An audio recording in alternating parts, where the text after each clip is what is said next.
Segundo, a atitude da igreja diante da perseguição deve ser oração. Olha o verso 26, olha o verso 24, digo ao verso 26, onde diz assim: ouvindo isto, unânimes, levantaram a voz a Deus e disseram: Tu, soberano Senhor, que fizeste o céu, a terra e o mar, e tudo o que neles há. Quando a igreja escuta o que os apóstolos disseram sobre as perseguições, sobre o que tem acontecido no templo, sobre o que os sacerdotes, os anciões, os saduceus e a liderança religiosa tinham dito aos apóstolos, a igreja unânime se levanta em oração. Unânime quer dizer em um só propósito, juntos, com o mesmo espírito, na mesma comunhão. Comunhão aqui que significa do grego koinonia. Eles unânimes, eles juntos, eles oram ao Senhor, dizendo: o Senhor é soberano. A primeira coisa que eles reconhecem na oração era que Deus era soberano sobre todas as coisas. Deus é soberano sobre todas as coisas. Até mesmo aquelas que nós olhamos e achamos absurdo, como essa. Como é que os apóstolos que estavam andando com Jesus, que viram Jesus morrer, ressuscitar, estão pregando, fazendo o bem, curando dentro do templo e estão sendo perseguidos? A igreja olha para isso e diz: Tu és soberano sobre isso. Deus é soberano. E aqui eu quero falar sobre três verbos que resumem a ação de Deus durante toda a história da humanidade. Três verbos que resumem a ação de Deus sobre toda a história da humanidade. O primeiro tu, soberano Senhor, que fizeste. Fizeste, esse verbo. Deus foi quem fez os céus, a terra e o mar. E tudo o que neles há. Deus é Senhor sobre tudo. Aqui há o resumo de Gênesis 1 até o 3. Deus foi quem fez todas as coisas. No nosso tempo, na nossa época, tem uma teologia chamada teologia relacional ou teísmo aberto. O que significa isso? Significa, essa doutrina acredita que Deus abriu mão dos seus atributos ao criar o mundo para ter um relacionamento verdadeiro com os seres humanos. Porque os teólogos dessa teoria dizem que se Deus sabe de todas as coisas e se Deus controla a história de todos e de toda forma, então não tem como o ser humano ter um relacionamento verdadeiro com Deus. Só que eles acreditam, de forma bem resumida, que o mundo é como um relojoeiro que faz o relógio, dá corda e deixa contando, seguindo o fluxo. E que Deus está se relacionando com os seres humanos, mas não sabe de terremoto, de maremoto e de coisas dessa natureza. Deus está construindo o futuro com o ser humano. Olha, quando nós olhamos para esse texto, nós podemos ver por esse texto e todo esse contexto dessa oração, que Deus é soberano sobre todas as coisas. Tu fizeste todas as coisas. Então Deus é soberano sobre todas as coisas. Segundo, que disseste. Olha o teu verbo aqui, disseste. Aqui a igreja está citando Salmos, capítulo de número 2. Salmos, capítulo de número 2. Vamos ler esse salmo e aí nós retornaremos para esse texto. Salmos de número 2. Os versos 1 e 2 diz assim: Por que se enfurecem os gentios e os povos imaginam coisas vãs? Imagina aqui, o verbo hebraico quer dizer meditar, pensar, raciocinar, sentar e pensar o que vai fazer contra. Os reis da terra se levantam e os príncipes conspiram contra o Senhor e contra o seu ungido. Veja bem, a igreja está citando esse salmo aqui de Davi. Então esse salmo, a princípio, se refere à pessoa de Davi.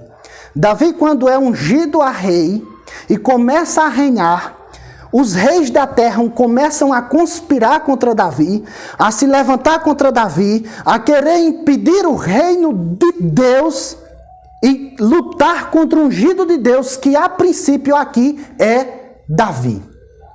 E aí, Davi, inspirado pelo Espírito Santo, começa a dizer: por que os reis imaginam coisas vãs? Veja bem, o que Davi está querendo dizer aqui com imaginar coisas vãs é como é que eles querem tirar o reino de Deus, tirar o poderio de Deus, tirar Deus do trono. Numa aplicação bem rápida e prática é o seguinte: eu quero dizer aqui, por que é que a China imagina que quer tomar conta do mundo? Eles podem conspirar, eles podem tentar, podem até parecer que vão vencer, mas isso é vão, isso é inútil, porque Deus é o Senhor da terra e rege a história da humanidade, com soberania absoluta. Então, aqui, Davi, inspirado pelo Espírito Santo, está fazendo referência a si mesmo, mas também está fazendo referência ao Messias futuro. E o terceiro verbo, meus irmãos, que eu quero que vocês prestem atenção aqui, ele está no verso de número 29. Predeterminaram. Verso de número 29. O primeiro é fizeste, disseste, e o terceiro verbo é predeterminaram. Então, os apóstolos lembram desse salmo, citam esse salmo, que faz referência à pessoa de Davi, e os apóstolos, com autoridade apostólica, reinterpreta ou amplia o significado e a aplicação desse salmo. E começam a dizer, dizer que isso apontava para a pessoa de Jesus. Então, o que aconteceu com Davi, perseguição dos reis, perseguição das autoridades, perseguição dos gentios, imaginação de coisas vãs contra Davi e contra Deus e o seu reino, começa a acontecer com Jesus. E olha só o que é que eles oram. Verso 27. Porque verdadeiramente se ajuntaram nesta cidade contra o teu santo servo Jesus, ao qual ungiste Herodes e Pôncio Pilatos, com gentios e grande parte de Israel, para fazerem o que tua mão e os teus propósitos predeterminaram. Então, quando Herodes, quando Pôncio Pilatos, quando os gentios e parte do povo de Israel estava tramando para matarem Jesus, pensando que estariam tirando o reino de Jesus, eles estavam cumprindo o decreto soberano de Deus.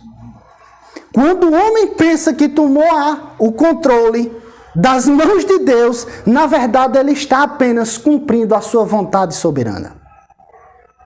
Veja que essas pessoas que eu citei, como Herodes, Pôncio Pilatos, as autoridades, os gentios e os israelitas, fizeram isso porque quiseram. Deus não obrigou ninguém, mas nós devemos aqui entender e conviver com esse mistério, que é a soberania de Deus e a liberdade humana. Para os apóstolos, isso era uma coisa harmoniosa. Então nós devemos viver da mesma forma, de forma harmoniosa, com a soberania divina e liberdade e responsabilidade humana. Então, os apóstolos estão dizendo aqui que eles fizeram o que a mão de Deus predeterminou, mas mesmo assim, a culpa e a responsabilidade. E eles fizeram isso porque quiseram. Eu quero citar um exemplo aqui para mostrar que a soberania de Deus e a liberdade humana na cabeça dos apóstolos estavam em harmonia, citando aqui Mateus 11, 25. A partir do 25, vamos ler Mateus 11. A partir do verso 25, eu quero ler esses 5 versículos para mostrar que na cabeça dos apóstolos isso era uma coisa harmoniosa. Veja bem. Por aquele tempo, exclamou Jesus: graças te dou, ó Pai, Senhor dos céus e da terra, porque ocultaste essas coisas aos sábios e instruídos, ocultaste o reino de Deus, o conhecimento de Deus, e ele mesmo se ocultou para a elite religiosa. Jesus fez isso. Sábios instruídos, e as revelastes, Deus revelou aos pequeninos. Sim, ó Pai, porque assim foi do teu agrado. Tudo que me foi entregue por meu Pai, ninguém conhece o Filho senão o Pai, e ninguém conhece o Pai senão o Filho, e aquele a quem o Filho quiser revelar. É aquele a quem o Filho quiser revelar. Agora vamos seguir em frente, olha o que ele vai dizer. Vinde a mim, todos os que estáis cansados e sobrecarregados, e eu vos aliviarei. Ele ora a Deus dizendo que ocultou essas coisas, o reino de Deus, a pessoa dele, aos sábios instruídos. Ele revelou aos pequeninos, que aqui são os apóstolos, e ao mesmo tempo ele diz, vinde a mim, todos vós. Então as duas coisas andam lado a lado. A soberania de Deus absoluta e a liberdade e a responsabilidade dos seres humanos. E é isso que está aqui nessa oração que eles estão fazendo. O decreto de Deus andando lado a lado com a responsabilidade e a liberdade dos seres humanos. Então, meus irmãos, aqui nós aprendemos uma quarta coisa. Que foi Deus quem fez todas as coisas, o céu, a terra, o mar. Foi Deus quem controlou a história de Davi, foi quem segurou Davi, foi quem escreveu toda a história do seu próprio filho Jesus, ao qual Lucas disse que ele ia conforme tudo aquilo que já estava determinado. Nós devemos crer que esse Deus é soberano sobre todas as coisas. É por isso que você ora pelo seu filho, crendo que Deus pode intervir, porque Ele é soberano sobre cada célula que está no corpo. É por isso que nós oramos pelo um parente que está lá em São Paulo, porque nós acreditamos que Deus é soberano e pode intervir lá. É por isso que nós oramos para que cristãos deixem de ser perseguidos ou livrados do outro lado do mundo, para que pessoas sejam livres do governo chinês. É porque nós acreditamos na soberania de Deus que nós oramos. E continuaremos assim, porque Deus é o Senhor da história. Segundo, aqui nesse contexto nós aprendemos que nós devemos, irmãos, conviver de forma pacífica com essa tensão, que é a soberania de Deus e a liberdade humana. Como eu falei aqui agora, Mateus fala que Deus ocultou o reino de Deus aos sábios instruídos e ao mesmo tempo chamou todas as pessoas a virem até Jesus. Da mesma forma que está aqui Lucas dizendo que os apóstolos estão falando que Deus predeterminou e eles cumpriram o decreto de Deus usando a sua liberdade, assim como Lucas também falou aqui no capítulo 2, no verso 47, onde ele diz que a cada dia o Senhor acrescentava os que haveriam de estar na igreja. Nós devemos crer na soberania de Deus, mas nós devemos orar, mas nós devemos evangelizar, mas nós devemos ter responsabilidade nas nossas coisas e nas nossas obrigações, porque é isso que a Bíblia ensina e manda, com que nós venhamos a fazer as nossas coisas de forma séria e sincera e ao mesmo tempo confiar na soberania de Deus. Não serve de desculpa. Veja, os apóstolos estão aqui afirmando categoricamente que eles cumpriram o determinado desígnio de Deus, mas eles estão de rua em rua, de casa em casa, de viela em viela, de aldeia em aldeia, pregando o evangelho. Porque para eles, isso é uma coisa que está unida e pacificada. A soberania de Deus e a liberdade humana. Eu não tenho todas as respostas, mas eu sei que a Bíblia fala das duas coisas. E com isso nós devemos nos contentarmos, para a glória de Deus.